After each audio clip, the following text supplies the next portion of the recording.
না হয় আমাদের পরবর্তী কর্মসূচি থাকবে ঢাকা সচিবালয়ের সামনে।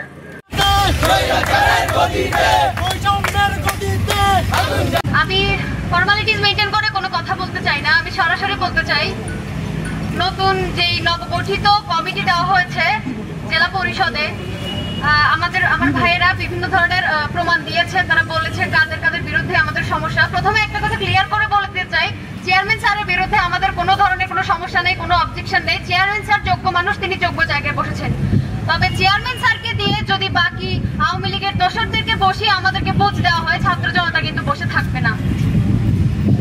আমি একজনের কথা একটু স্পষ্ট বলে দিতে চাই, হাবিব আজম তার নাম, সে এই কমিটিতে আছে এবং তার ভাই কলেজ ছাত্র দলের ওমর মোর্শেদ, তার নেতৃত্বে হাসনাত আব্দুল্লাহ এবং রাফি সমন্বয়করা যারা রাঙামাটিতে এসেছিল, আমাদের পুরো প্রোগ্রামটা সফলভাবে শেষ হতে যাচ্ছিল, কিন্তু শেষ পর্যায়ে সমন্বয়কদের গাড়িতে হামলা করা হয় ছাত্র দলের সভাপতি ওমর মোর্শেদের নেতৃত্বে। আমি কেন্দ্রীয় ছাত্র দলকে বলবো, আপনারা যদি এই ছাত্র নেতার বিরুদ্ধে কোনো পদক্ষেপ না নেন, ছাত্র জনতা কিন্তু কঠোর অবস্থান নেবে এর বিরুদ্ধে। তারা যখন শুনতেছে যে আমাদের এই বিক্ষোভ সমাবেশ হবে, আমাদের অবস্থান কর্মসূচি আছে, তারা বিভিন্নভাবে আমাদের বিরুদ্ধে চিরুনি অভিযান চালাচ্ছে, বিভিন্ন বাসায় গিয়ে তাদেরকে বোঝাচ্ছে তারা যেন আমাদের মিছিলে না আসে, তারা যেন আমাদের অবস্থান কর্মসূচিতে সমর্থন না করে। আমার কথা হচ্ছে 5ই আগস্টের পর এই বাংলাদেশ তো সম্পূর্ণ গণতান্ত্রিক স্বাধীনতা নিয়ে একটি স্বাধীনতা সহ একটি দেশ। তাহলে এই দেশে কে কার বিরুদ্ধে কথা বলবে, কে কার বিরুদ্ধে কথা বলবে না, কে প্রতিবাদ করবে, কে প্রতিবাদ করবে না, এর বিরুদ্ধে চিরুনি অভিযান চালানোর মানেটা কি দাঁড়ায় আসলে আমার জানা নেই।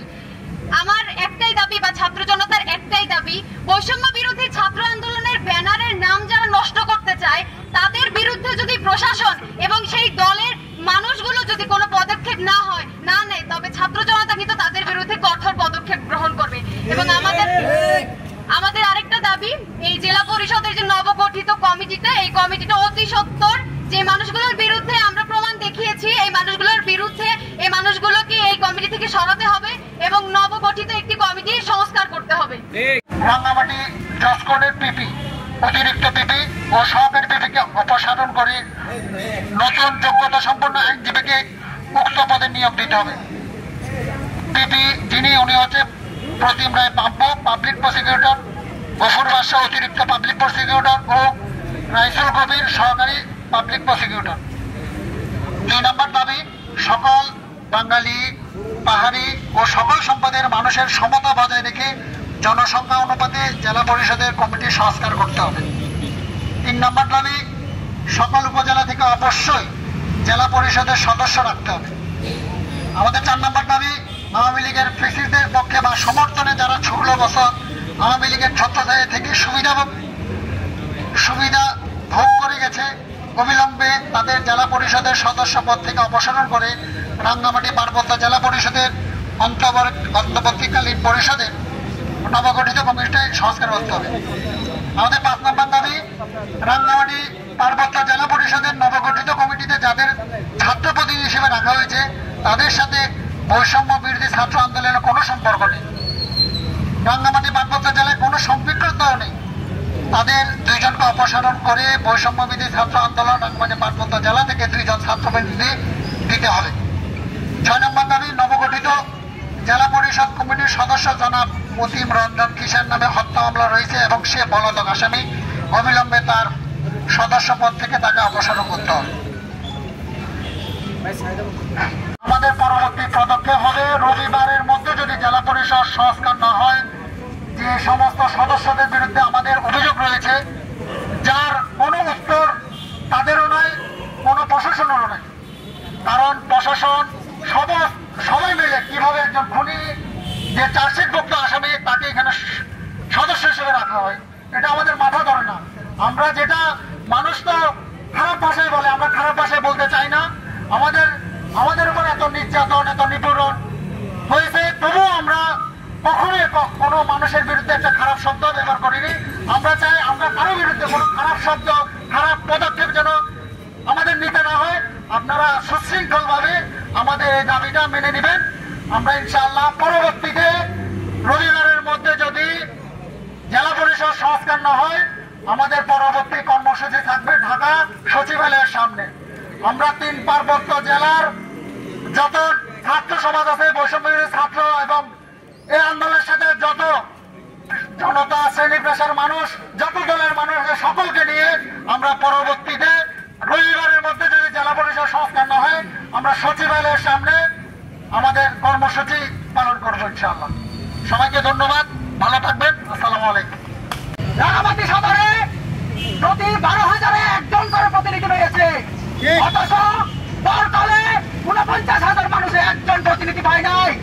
কাউখালীতে 70,000 মানুষ একজন প্রতিনিধি পায় নাই। কেন? আমরা জানতে চাই। সব থেকে আরো দুর্ভাগ্য বিষয় যে এখানে আরো ক্ষুদ্র ক্ষুদ্র জাতিসত্তা আছে, বড়ুয়া আছে, চাক আছে, খিয়াল আছে, গুর্খা আছে, তাদের প্রতিনিধি কোথায়? আমরা জানতে চাই।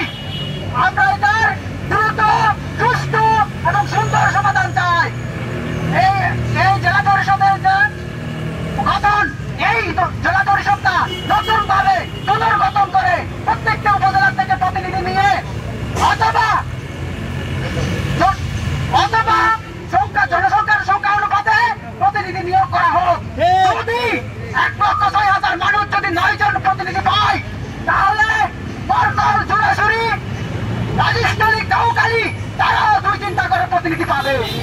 এবং এখানে রাঙামাটির মধ্যে অন্যান্য জনসংখ্যা, চাক, খিয়াল, এই সমস্ত ছোট ছোট যে ক্ষুদ্র জাতি সত্তাগুলো রয়েছে, তাদের থেকে সব থেকে বেশি জনসংখ্যা আছে বড়ুয়া সম্প্রদায়ের। তাদের থেকেও নিতে হবে একটা করে। যদি না মানা হয় বৈষম্য বিরোধী নাগরিক সমাজ, বৈষম্য বিরোধী ছাত্র আন্দোলন, আমার মনে হয় আঙ্গুল চুষবে না। তার পরবর্তীতে রাঙামাটি পার্বত্য জেলা পরিষদ ভেঙে দেওয়া হয় এবং নতুন করে পার্বত্য জেলা পরিষদ গঠনের জন্য তারা কার্যক্রম শুরু করে। এর ধারাবাহিকতায় গত 7 নভেম্বর 2024 খ্রিস্টাব্দ রাঙামাটি পার্বত্য জেলা পরিষদ নতুন করে গঠন করা হয়। 15 সদস্য বিশিষ্ট এই কমিটিতে বিভিন্ন সম্প্রদায় এবং বিভিন্ন গোষ্ঠী থেকে সদস্য রাখা হয়। আমরা দেখতে পাই যে এই 15 সদস্যের মধ্যে প্রায় বেশিরভাগ সদস্য বিতর্কিত, তারা জনবিচ্ছিন্ন এবং যাদের গ্রহণযোগ্যতা রাঙামাটির সাধারণ জনগণের মধ্যে নাই বললেই চলে। এবং কি এই সদস্যদের মধ্যে পলাতক খুনি আসামিও রয়েছে। তারপরে বিতর্কিত ফ্যাসিস্ট সরকারের আমলে বিভিন্ন সুবিধাভোগী সদস্য রয়েছে। এইসব বিতর্কিত সদস্যদের দ্রুত সময়ের মধ্যে অপসারণ এবং এই কমিটি নতুন করে সংস্কারের জন্য আমরা রাঙামাটি পার্বত্য জেলা বৈষম্য বিরোধী ছাত্র আন্দোলন গতকাল সংবাদ সম্মেলনের মাধ্যমে জানিয়েছিলাম। এর ধারাবাহিকতা আজকে আমাদের বিক্ষোভ মিছিল এবং অবস্থান কর্মসূচি। আমরা দেখতে পাই তারা 16 বছর বাংলাদেশের মানুষের উপর অত্যাচার, নিপীড়ন, বিভিন্ন ধরনের জুলুম করেছে। এরপরেও এই ফ্যাসিস্টদের পেতাম তারা আমাদের মধ্যে রয়ে যায়। তারা কোনো না কোনোভাবে আমাদের মধ্যে আবার ফিরে আসার জন্য বিভিন্ন জায়গায়, বিভিন্ন মহলে, বিভিন্ন কমিটিতে, বিভিন্ন সংস্কারের মধ্যে তারা আবার নতুন করে ঢুকে পড়তেছে।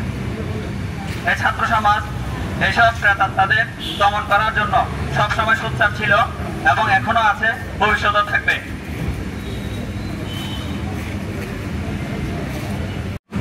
তাদের বিভিন্ন বিতর্কিত কর্মকাণ্ডের কারণে তারা বিতর্কিত। এর মধ্যে রয়েছে 1 নম্বর জনাব দয়াল দাস, তিনি রানিয়াচর উপজেলা আওয়ামী লীগের সাবেক সভাপতি ছিলেন। তারপরে রয়েছে যে খুনি আসামি এবং তার স্মৃতিপুত্র পলাতক, যার নামে একটি মামলা রয়েছে, যে মামলার হচ্ছে 319/2018। বর্তমানে এটি রাঙামাটি বিচারাধীন রয়েছে। এই মামলার কপি আমাদের কাছে আছে। তার মধ্যে তিনি খুনি হিসাবে, পলাতক আসামি হিসাবে 18 নম্বর আসামি হিসাবে এই তালিকায় রয়েছেন। তো এই যে একজন খুনি আসামিকে সদস্য করা হলো, তার পক্ষে কি কোনো ভেরিফিকেশন বা তার যাচাই বাছাই কি করা হয় নাই? আর যাচাই বাছাই না করে কিভাবে বা একজনকে এইভাবে সিলেক্ট করা হইলো, একজন খুনিকে? তো এক্ষুনি আমাদেরকে কি সুযোগ সুবিধা দিবেন বা কিভাবে বা এখানে সদস্য হিসাবে থাকবেন এবং তিনি কিভাবে বা এই জেলা পরিষদ পরিচালনা করবেন? খুনি কি আমাদের নেতৃত্ব দিবেন? খুনি কি আমাদেরকে এই জেলা পরিষদ পরিচালনা করবেন? আমরা চাই তার অপসারণ। আওয়ামী লীগ সরকার মনোনীত সাবেক অন্তর্বর্তীকালীন জেলা পরিষদ সদস্য দুর্নীতিবাদ রাঙ্গামাটি জেলা আওয়ামী লীগ নেতা রেমলিয়ানো পাঙ্খোয়ার বড় ভাই লালসা পাঙ্খোয়ার স্ত্রী রয়েছে তারই ভাতিজা ডেনিয়েল আনফোয়া পাঙ্খোয়া। তিনি তঞ্চঙ্গা সম্প্রদায়ে বিয়ে করে এসেছেন, কিন্তু তিনি তঞ্চঙ্গা সম্প্রদায় অন্তর্ভুক্ত নন। তারপর রয়েছেন কেসিমং মার্মা, তিনি কিনা কাপ্তা আওয়ামী লীগের উপদেষ্টা পরিষদের সদস্য। তার 2 ছেলে রয়েছে। প্রথম ছেলে সে আপনার হচ্ছে চিতমরং ইউপি শাখা যুবলীগের সভাপতি। তার দ্বিতীয় ছেলে রয়েছে, সেও হচ্ছে চিতমরং ইউপি ছাত্রলীগ শাখার সভাপতি। তাহলে তারা পারিবারিক তান্ত্রিক আওয়ামী লীগ। এসব পারিবারিক তান্ত্রিক আওয়ামী লীগ কিভাবে জেলা পরিষদ সদস্য হলো? তার কি কোনো ভেরিফিকেশন হয় নাই বা তাকে কি কোনোভাবে যাচাই বাছাই করা হয় নাই? এবং যাচাই বাছাই না করে কেউ সদস্য নির্বাচিত করলেন। তারপর রয়েছে নাইক প্রো মার্মা, নারী সদস্য। তিনি হচ্ছেন রাঙ্গামাটি জেলা আওয়ামী লীগ পাঁচমন মার্মার স্ত্রী। তাহলে তিনি একজন আওয়ামী পরিবারের এবং আওয়ামী দোসরের অন্তর্ভুক্ত। তারপর হচ্ছে লুৎফুন্নেসা বেগম, তিনি হলেন আব্বাস উদ্দিন চৌধুরীর স্ত্রী। আব্বাস উদ্দিন চৌধুরী হচ্ছেন আমাদের জেলা আওয়ামী যুবলীগের সভাপতি আকবর হোসেন চৌধুরীর বোনের দেবর। তাদেরও পুরা পরিবার আওয়ামী। তাহলে দেখা যাচ্ছে এই 15 সদস্যের মধ্যে খুবই অতিরিক্ত সংখ্যক সদস্য যারা রয়েছেন, খুব বেশি পরিমাণ আওয়ামী এবং বিভিন্ন ফ্যাসিস্টবাদের সাথে জড়িত ছিল পূর্বে। তাহলে আমরা এদেরকে সদস্য হিসাবে মানি কি মানি না? আমরা চাই এদেরকে দ্রুত সময় অপসারণ করে এই কমিটি নতুন করে সংস্কার করা হোক এবং নতুন কমিটিতে যে রাখা হবে তারা যেন সর্বজন গ্রহণযোগ্য, সৎ, নিষ্ঠাবান। এবং আমরা দেখতে পাই এখানে যিনি চেয়ারম্যান দিয়েছেন, আমরা চেয়ারম্যানের পক্ষে, কারণ ওনার পক্ষে আমরা অনেক প্রস্তাবনা নিয়েছি। উনি কোনো দুর্নীতি ফ্যাসিস্ট সরকারের পক্ষে বা কোনো ধরনের কর্মকাণ্ডের সাথে জড়িত ছিলেন না। তাহলে এই যে চেয়ারম্যানটা আপনারা ভালো দিলেন, ওনাকে সর্বজন গ্রাহ্য দিলেন, কিন্তু অন্যান্য যে সদস্য দিলেন তাদেরকে কেন বিতর্কিত সদস্য নিয়ে আসলেন? আপনারা চাইলে তো এই 15 জনের মধ্যে বাকি যাদেরকে বিতর্কিত আছেন এদেরকে ভালো দেখে নিয়ে আসতে পারতেন। শুধু একজন চেয়ারম্যান দিয়ে আপনারা অন্যদেরকে ঢাকার চেষ্টা করছেন, এটা আমাদের মনে প্রশ্ন। মিছিল এবং অবস্থান কর্মসূচির জেলা পরিষদের যে সমস্ত বিতর্কিত সদস্য যাদের বিরুদ্ধে আমাদের অভিযোগ রয়েছে, তার মধ্যে কিছু আমার ভাই ইমাম তুলে ধরছে এবং কিছু আমি তুলে ধরছি। দয়াল দাস, তার বিরুদ্ধে অভিযুক্ত সদস্য দয়াল দাস নানিয়াচর উপজেলা আওয়ামী লীগের সাবেক সভাপতি ছিলেন, প্রায় সময় চট্টগ্রাম শহরে থাকেন। প্রণতি রঞ্জন খিসা, তিনি হত্যা মামলার চার্জশিটভুক্ত পলাতক আসামি। তার বিরুদ্ধে ফৌজদারি মামলা জিআর নং 319/2018 রাঙ্গামাটি আদালতে বিচারাধীন রয়েছে। মিনহাজ মুর্শিদ, ঢাকা বিশ্ববিদ্যালয়ে লেখাপড়াকালীন সময়ে নিষিদ্ধ ঘোষিত ছাত্রলীগের কেন্দ্রীয় সাধারণ সম্পাদক ইনানের রুমমেট ছিলেন এবং ছাত্রলীগের রাজনীতির সাথে জড়িত ছিল। জনশ্রুতি ছিল ছাত্রলীগের কেন্দ্রীয় কমিটি সম্পাদক পদে জন্য মনোনীত ছিলেন। হাবিব আজম, বাঙালি ছাত্র সংগঠনের রাজনীতি করলেও তিনি ফ্যাসিস্ট সরকারের সাবেক সংসদ সদস্য দীপঙ্কর তালুকদারের পৃষ্ঠপোষকতায় তার সহযোগী হিসেবে কাজ করেছেন এবং বিভিন্ন অভিযোগ রয়েছে। জেলা আওয়ামী লীগের সাধারণ সম্পাদক দুর্নীতিবাজ ও প্রভাবশালী সাবেক জেলা পরিষদ সদস্য হাজী মোসাম্মদ আব্বারের ভাতিজি জামাই হাবিব আজম, সে তার সহযোগিতায় বৈষম্য বিরোধী ছাত্র আন্দোলনের বিরুদ্ধে বিভিন্ন ধরনের কর্মকাণ্ডের সাথে জড়িত ছিল। এই ধরনের বিতর্কিত ফ্যাসিস্ট সরকারের দোসরদের দিয়ে রাঙ্গামাটি পার্বত্য জেলা পরিষদে অন্তর্বর্তীকালীন পুনর্গঠিত পরিষদকে জনগণ প্রত্যাখ্যান করেছে। আমরা রাঙ্গামাটি পার্বত্য জেলা পরিষদের পুনর্গঠনের দরজা জানাচ্ছি। বৈষম্য বিরোধী ছাত্র আন্দোলন রাঙ্গামাটি জেলা শাখা শিক্ষার্থীদের দাবি সমূহ।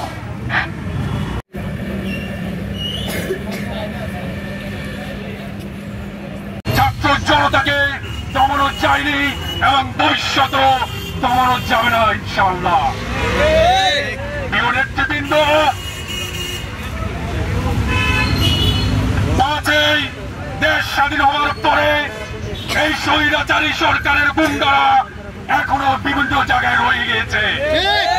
প্রিয় নেতৃবৃন্দ, আজ এই ছাত্র জনতার সমাবেশ থেকে বলে যেতে চাই, এই রাঙ্গামাটি কোর্টের মধ্যে যে সহকারী পিপি জন্ডা রয়েছে সেইখানে এখনো স্বৈরাচারী সরকারের দূষররা রয়ে গিয়েছে। তাই বলি এখনো সময় আছে, ছাত্র জনতা বসে থাকবে না, আঙুল চুষবে না। তাই আজ আমার বলি, যদি স্বৈরাচারী কোন সরকারের লেলিয়ে দেওয়া গুন্ডারা, অবৈধ গুন্ডারা এইখানে কোর্টে সহকারী পিপি হয়ে নিয়োগ থাকতে পারবে না, এবং এই সহকারী পিপি সংস্কারের তীব্র প্রতিবাদ জানাচ্ছি। এই আজকের এই সমাবেশ থেকে প্রিয় নেতৃবৃন্দরা, যারা হলুদ সাংবাদিক আছেন তাদের উদ্দেশ্যে বলি, 5 তারিখের আগে যেসব হলুদ সাংবাদিকরা ছাত্র জনতার বিরুদ্ধে কলম উঠেছে তাদের বিরুদ্ধে বলতেছি, 5 তারিখের আগে উঠেছে, 5 তারিখের পরে উঠতেছে, তাদেরকে বলে যেতে চাই, নেক্সট টাইম যেন ছাত্র জনতার বিরুদ্ধে যেন কোনো কলম না উঠে। নেতৃবৃন্দ, আজ এইখানে আসছি বৈষম্য বিরোধী ছাত্র জনতার সাথে একতা প্রকাশ করার জন্য। প্রিয় নেতৃবৃন্দ, আমরা সবাই বাংলাদেশে বসবাস করি, বাংলাদেশে বসবাস করে এই স্বৈরাচারীর বিরুদ্ধে ছাত্র জনতা আন্দোলন করে দেশটাকে আরেকবার স্বাধীন করেছে। নেতৃবৃন্দ, ছাত্র জনতা মরে না, এরা মরে না। ছাত্র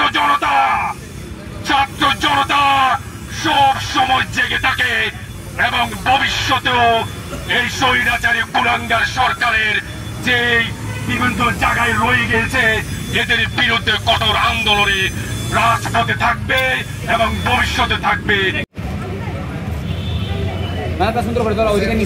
শ্রমিকের গণ অভ্যুত্থানের ফলে ফ্যাসিস্ট সরকার শেখ হাসিনা পালিয়ে যেতে বাধ্য